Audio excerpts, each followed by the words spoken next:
Anong oras na po? Alas 6 na, anak. 6 a.m.? 6 a.m.? Oo, naku po, 6 a.m. 6:30 a.m. yung alis ng bus, ma. Iiwanan na nila ako. Anong bus? Ma, bakit di mo naman ako ginising? Bakit? May sinabi ka ba? Di ba sinabi ko po sa inyo na may alis po kami? Ha? Ngayon ba yun? Mama naman eh. Teka, anong gagawin ko? Teka, asan ba yung gamit ko? Maligo ka na! Bilisan mo kumilos! Di naman ako maliligo. Ayusin ko muna yung gamit ko. Ditik ka, bata ka talaga. Hello? Nasa ka na ba? Paalis na ako. 3 minutes na lang daw, aalis na kami dito. Ha? Ano bang plate number ng bus ninyo? ABC 123. Yan ang plate number. ABC 123. Copy, copy. Kapag hindi ko kayo naubutan, mag-text lang kayo sa akin kung nakaalis na kayo. Magko-commute na lang ako. Mag-ingat ka, ha? Okay, bye. Ma, aalis na po ako. Anong oras na? Nakaalis na sila. Magko-commute na lang siguro ako. Ay, Manong! Hoy! Pasakay po ako! Sige, pasok!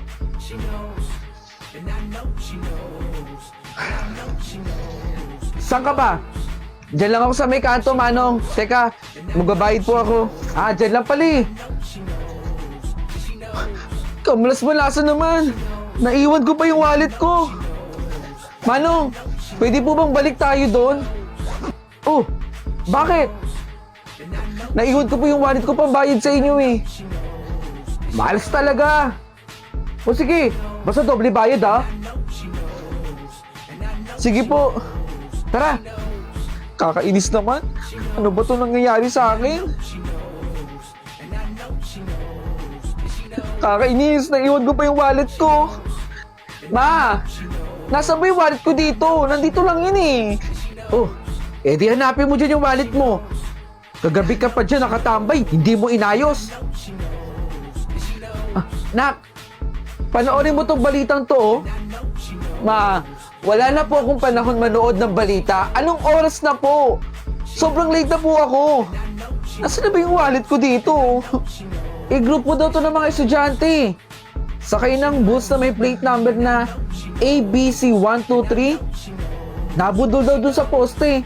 Sugutan yung mga estudyante doon. ABC 123. Ayun oh. Na-aksidente. Kawawa naman ng mga estudyanteng to. Ay, ikaw mag-iingat ka ha.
Thank you. Thank you. Thank you very much. Thank you. Eto na. Tig-20 na tayo, ha. Masyado na rin kasing gabi. Alam mo naman, baka pagalitan ako ng mama ko. Maraming salamat din. Wala yun. Basta sa susunod, tayo ulit magkasama, ha. Carlo, anak! Naku, tinatawag na ako ng nanay ko. Bukas ulit, ha. Aray ko, ma! Aray ko po! Makulit ki! Bakit ka sumasama sa batang yun? At baka mapano ka kung sasakadalin nun? Mabait naman po yung batang kasama ko kanina eh. Ganun lang po yung tsura nun, pero mabait po yun. Isa pa anak. Wag na wag kang sasama doon. Mama naman eh. Thank you, thank you, thank you very much, thank you. Bata oh, eto, para sa ito. Paano? Bukas ulit ha?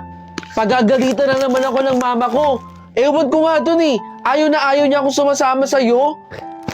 Siguro nababahuan yung mama mo sa akin. Hindi naman siguro sa ganun. Magkaibigan tayo, di ba? Mag-best friend. Uuwi na ako. Bye-bye! Aray ko, ma! Makulit ka talagang bata ka eh, no? Hindi ka nakikinig sa akin. Sinasama ko lang po yun. Mabait naman kasi talaga yun eh. Hindi po nangaaway yun. Huwag kang sumama sa batang yon. Naiintindihan mo? Opo. Oh, bakit ka umiyak ngayon? Di ba sinabihan kita na huwag kang sasama sa batang yon? Kasi baka awain ka. Oh, umiyak ka. Bakit? Inaway ka ba nun? Hindi niya po ako inaway, ma. Nasagasaan po siya dun sa may kanto at tinakbuhan po siya nung nakasagasa sa kanya. Ma! Uy! Ate! Biglaan naman ang punta mo dito sa bahay. Bakit ganyan yung mukha mo? Nakasagasa po ako ng bata doon. Tinakbuhan ko po. Sa may bahay ng aming bati. Merry Patawad! Hindi pa nga natatapos yung kanta, patawad agad. Napakakuripot talaga ng mga tao dito sa bahay na to eh, no? Wala pa nga December, nangangaroling na. Dadaan pa nga ang araw ng patay eh. Bukas, pupuntahan ko ulit tong bahay na to. Hindi ko titigilan to. Ma, labas na dyan oh. Ito na yung pagkain ninyo. Kuripot!